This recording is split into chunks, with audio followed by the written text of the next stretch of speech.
wake up, I feel cozy, yeah. Can you hold up? Don't need no coffee yet. Got no makeup. How do you look so fine? Day whatever in Seoul. Day 10, I think. Room tour. Toilet. Ayan. It's messy. Prior going here, I knew that I had to buy luggage. I was eyeing the Rimowa Essential Light because I needed kapag hand carry lang yung dala ko. But they don't have it on stock. So, napilitan akong bumili na kasi nandito naman ako sa Korea and mas mura dito guys. So, I bought Samsonite yesterday. It's just cream. And then on the wheels, olive green. Normal looking Samsonite. Not super happy about it. At the same time, I feel like my bank is happy. If I get the Rimowa, it's 4 times or 5 times. Which is okay lang naman sa akin kasi di naman ako maluho na. Ang luho ko lang naman is travel and, you know, the things that I need for travel. Even my phone, my iPhone that I've been using for more than 4 years, that's been really shitty and acting up all the time. Every day I have to restart it. I don't buy a new phone because I don't think I need a new one. But for a luggage, I want to invest in a good luggage. Anyway, let's do an Olive Young haul. I just woke up, guys. So, I look horrible. Please don't mind me. Di ako mahilig mag-shopping. Because here in Korea, I think it's more for shopping. Di ako mahilig sa ganun. Pero, the past 10 days I've been here, everybody's just shopping in Olive Young and there are Olive Young branches. Olive Young is parang Watsons. There are Olive Young branches everywhere you look. So, mapipressure kang bumili. Hindi naman mapipressure. Hindi mo kailangan i-pressure sarili mo. Pero, matitempt ka rin bumili and magtingin-tingin ng skincare, read the ingredients, and i-search sa Google kung effective ba siya. Ganun. Parang interesting din naman siya. It's just not my cup of tea. Pero, I fell for it. I've been to Olive Young 3 times. Yung iba kong Olive Young na binili, siguro nakahalo na sa ibang gamit. Pero let's just show what I have. First, last night is this Bioderma Cica Bio Mains. It's a hand cream specifically used for eczema. It's a barrier repairing balm. Really effective. My hands were super cracked when I'm here in Korea. I mean, even before coming here, I've had eczema for 10 years. I get injections for my eczema, steroids.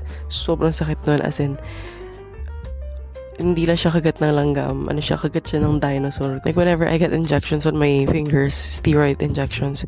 So, this one was really effective. Tinry ko lang to randomly. Hindi ako mahilig bumili ng hand cream. I don't think hand creams are effective. Pero, maganda siya, guys. As in, I bought some face mask. I don't use face masks as well.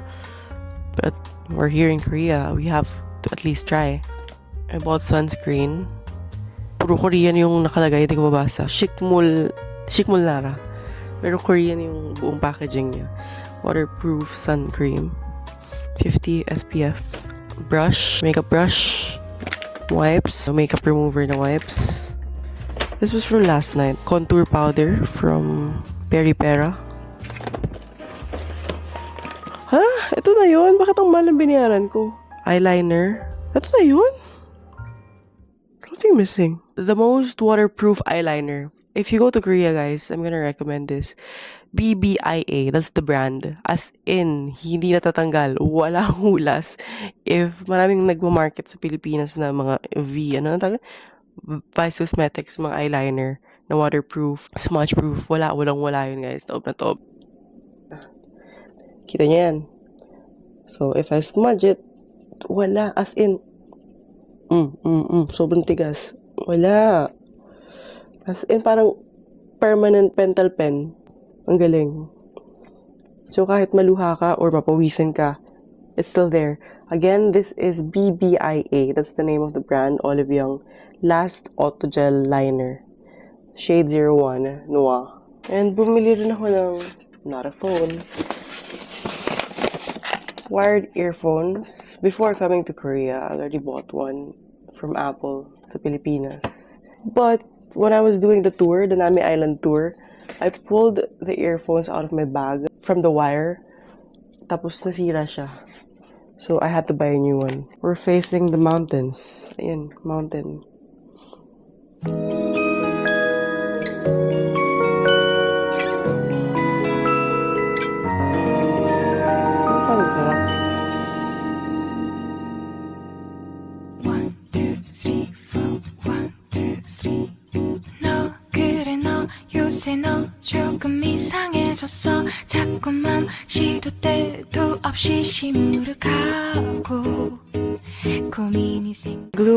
afternoon in Korea. I've moved to Hongdae. This is my first time here.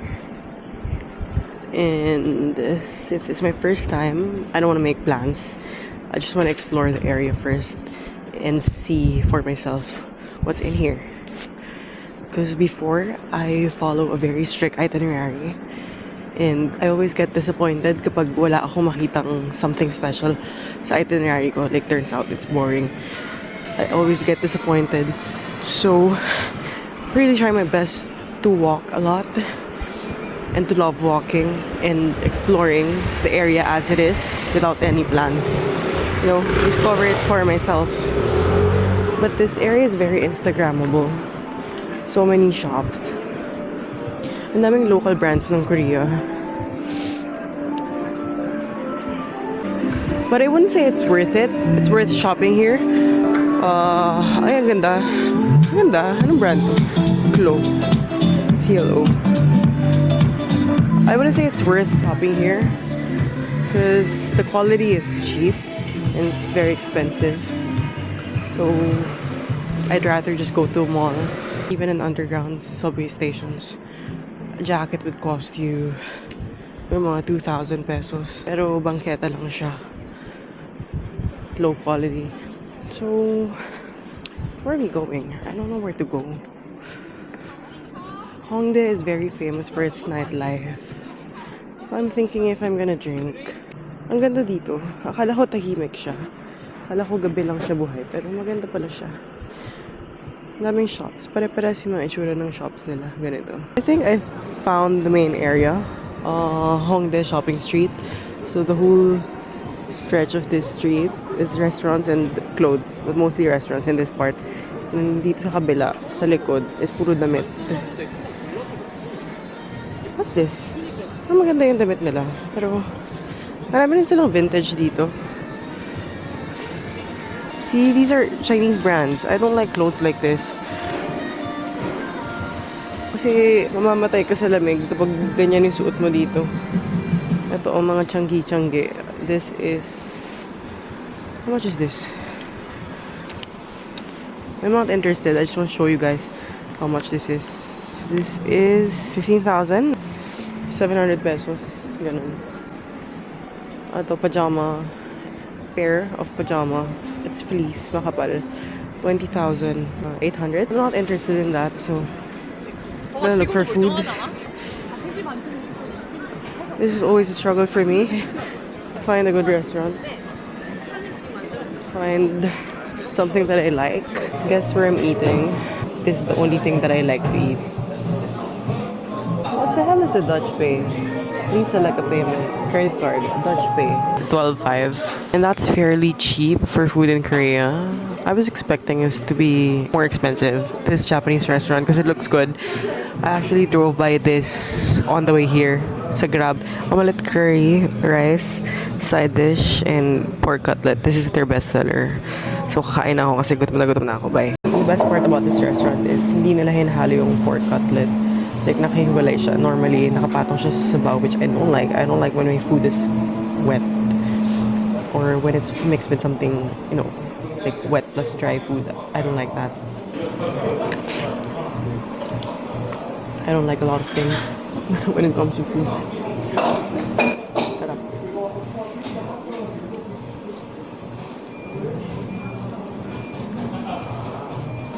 I'm in Hongik University, or however you pronounce it. So this is the main building. Pumasok ako. Hindi ko alam kung pwede pumasok. Pwede naman siguro kasi wala namang harang. Let's try to explore one of the best universities in Seoul, or even in Korea. I've seen their maps, got an overview of the courses that they offer. So yeah, let's explore. Right now, I'm just looking at the field. I miss university. I don't want to go back to studying. If I am gonna study masters, I want to do it in Japan. Ang ganda nito kapag summer, for sure. Kapag lush green yung mga puno. Pero okay lang naman din yung winter.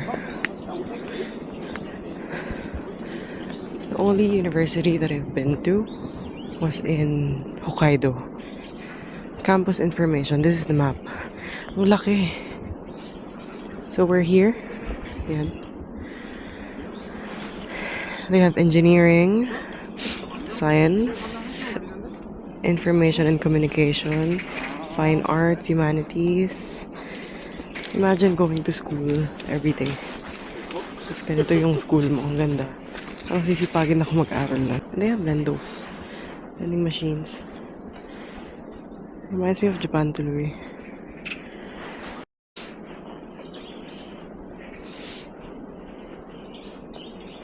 Okay, never mind. Feeling ko hindi na ako tutuloy. Hindi na ako didiretso doon kasi parang yun na yung mga building nila.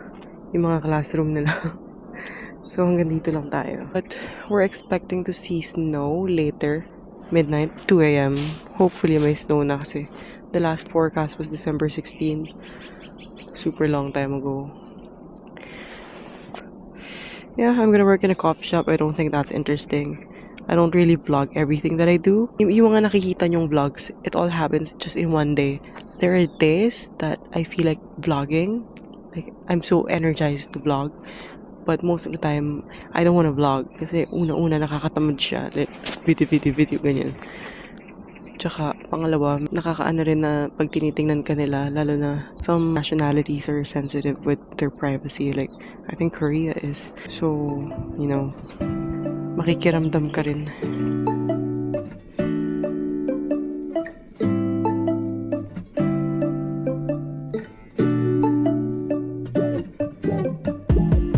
When I wake up, I feel cozy, yeah. Can you hold up? Don't need no coffee yet. Got no makeup. How do you look so fine? Bust up, bust up. How did I make you mine? Stay a minute, another minute. Hold on a second, I love this moment, yeah. Stay a minute, another minute. Hold on a second, I love this moment, yeah.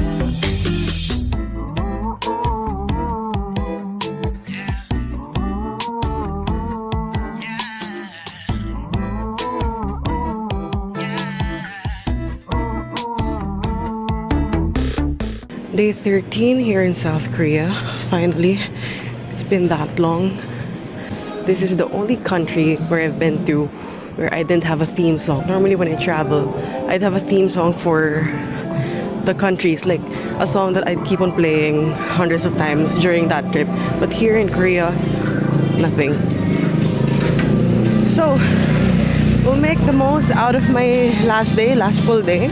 Tomorrow I'm leaving, flying to Hong Kong, then back to Manila. And it's, what time is it? 1 p.m? I'm only starting my day today. And it's Sunday today. It's my day off. Saan ba yung bagel na yun? Wait lang. Dito ba yun? My camera is 20%. I don't know if it's gonna charge using my power bank. But if it doesn't, I have to go back home again and get my charger. Okay, this is Bagel Land. Different kinds of bagels. They have plain ones as well. Oh, it's New York bagel. Dami tao. So these are the plain ones. Hindi super plain, pero meron kasi silang may ham, may protein. Pero ito yung mainly pastry only. Everything bagel, the most famous one. Cranberry walnut, cheddar jalapeno, basil ricotta, cinnamon raisin, cheese, and many more. Yeah, I like this. Okay. This one's 5,000. Coffee is 6,000. And I'm super hungry. I'm starving actually, because last night I was starving. This has been a struggle in South Korea. The food has always been a struggle for me. Oh my god, ang lamig pa. Kininit ko na siya pero 2 minutes pala. Ang ginawa ko is 30 seconds lang.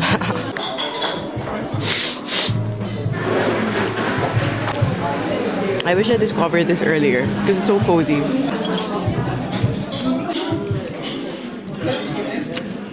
And if you leave them a review on Google, they'll give you one plain bagel for free. So I'll do that. Amazing breakfast. Should have discovered that earlier. Ambience was nice. Staff was English speaking, very friendly, and it's very spacious. 10 out of 10, I recommend it. So now we're gonna go to Han River to bike. And it's gonna take me 30 minutes to get there. They said it's not ideal to bike in Han River during winter because it's very cold. Pero okay lang naman sa akin. Inagahan ko yung punta ko. Tanghali ako pupunta para maaraw. Kasi kapag hapon, sobrang lamig. And I read an article that Han River is frozen since yesterday. So let's see if that's true or not. I got my free bagel, by the way. Oh, fuck. I could never memorize this. This is Hongdae, guys. Ang cute kasi meron sila mga roundabouts. So, ito yung first roundabout. Meron pa dun isa. This is how it looks like kapag wala masyadong ganap. Pero sa gabi, punong-puno dito. May mga nagpa-perform. May kumakanta, sumasayaw. Pero ang lamig talaga. Nakakatamad gumala kasi sobrang lamig. Na maninigas yung katawan mo. Lalo na kung bumili ka sa TikTok shop ng mga fleece shit na yan. Di naman effective, tinapon ko. Tinry ko lang naman. Kasi sabi ko, sige na nga, itry ko kahit isang piraso lang. Bumili ako ng leggings na fleece, yung 300 grams on TikTok. 300 pesos. Kasi ayoko na bumili ng heat tech. Bumili na ako ng maraming heat tech, pero tinatamad ako maglaba.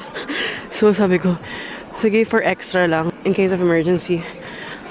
So sinuot ko siya kahapon for the first time on my last day. Sobrang sikip, guys. Parang alam mo yung lagyan mo ng rubber band yung braso mo, tapos nag-violet yung braso mo. Kasi sobrang ipit na ipit yung dugo mo. Ganun yung feeling ko sa legs ko kahapon, tapos ang lamig pa rin. So, again, I keep saying it. Buy nice or buy twice. Don't buy cheap. Don't buy cheap clothing. Don't buy cheap makeup, cheap everything. No, don't. Unless you want to buy it twice. Always go for the quality. If you can't afford it now, maybe save up a little bit and buy it when you can afford. Ito yung train station, di ba?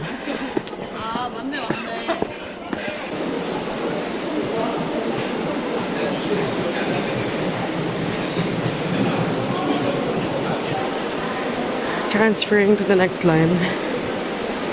So cold. I made it to Han River. Oh my god. Can you see these tears? I teared up a bit. Walking down from the station. Walang tao, walang nagbo-bike. No one's biking. No one's even here. Some of the bike shops are closed. Not until nakita ko tong ito pala, akala ko ito yung booth nila kung saan ka bibili ng ticket. Ito pala dito. And it's open, but I'm the only one biking. I thought it's closed. Like, I was almost disappointed kasi it's Sunday today, so maybe they close at Sunday, and it's fucking cold. Fucking cold. So let's choose a bike first. What do I want? Baka flat eh. Check muna natin, baka kasi flat. Okay, matigas. Okay. Oh my god, nahulog na yung mga bikes. Sobrang hangin. So I rented for 2 hours. This is the maximum, 2 hours. You can do 1 hour, 1.5 hour, and 2 hours. I paid 6,600, so mga 250 pesos for that. Hinabaan ko na kasi baka maligaw ako. Eh pag naligaw ako, maghahanap-hanap pa ako. Tsaka magpipicture-picture din ako, guys. So let's check first if I like this seat. Yeah, okay. This is perfect. Wait, let me close my bag. Ah! So exciting. Wait lang. Okay, let's go. Let's go. Brake is barely working. Let's go. Sana wag akong mahulog sa Han River. Dire-diretso sa Han River. Okay, it's working. But it's very squeaky, so I know it's an old bike. So let's be careful. Because mahirap na. Mahirap na maging kwento. Saan ako dadaan, guys? Sige na nga, dito na lang. Fuck. Wait lang. Sinayin ko muna sarili ko. Ang ingay ng brake, nakakahiya. Han River. Tearing up. It's so cold.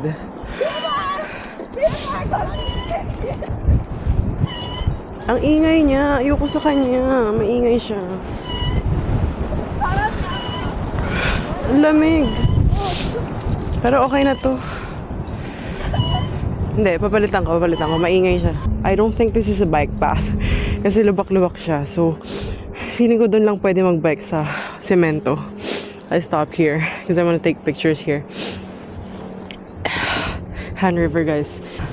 This river stretches so long all around Seoul. So, imposibleng marating natin yung dulo niyan. But yeah, it's fun.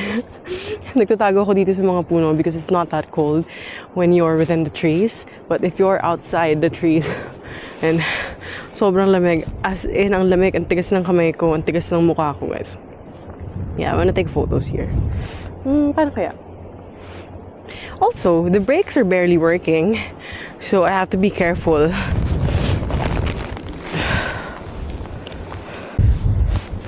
My trusty tripod. Ganyan. Go. Okay. Bluetooth camera, shutter. What pose should I do? Ganyan. Ay, my God, my phone is gonna fall.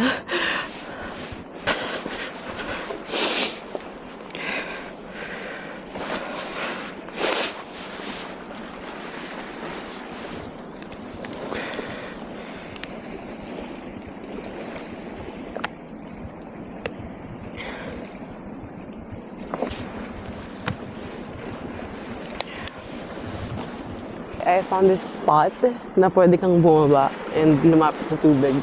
I'll just park my bike there. You can see.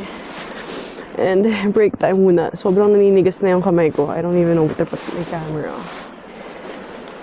Okay, fuck. Yan.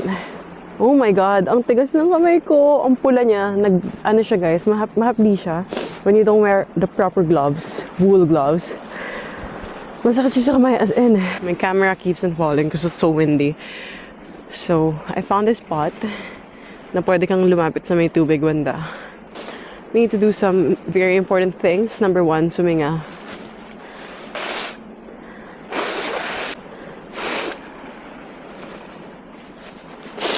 And I'm gonna fix my hair because it's so windy. The wind makes my hair so crusty and so hard. It's been fun. I've been biking for 1 hour. I still have 1 hour left, but I don't know if gusto ko pa mag-bike. Sobrang lamig talaga. Yeah, I wanna go shopping. It's my last day today, so goodbye bike. I have to return you. Hindi ko na talaga kaya. My ears are freezing. I don't have earmuffs. Never believe in earmuffs, and now my ears are freezing. But that's fine.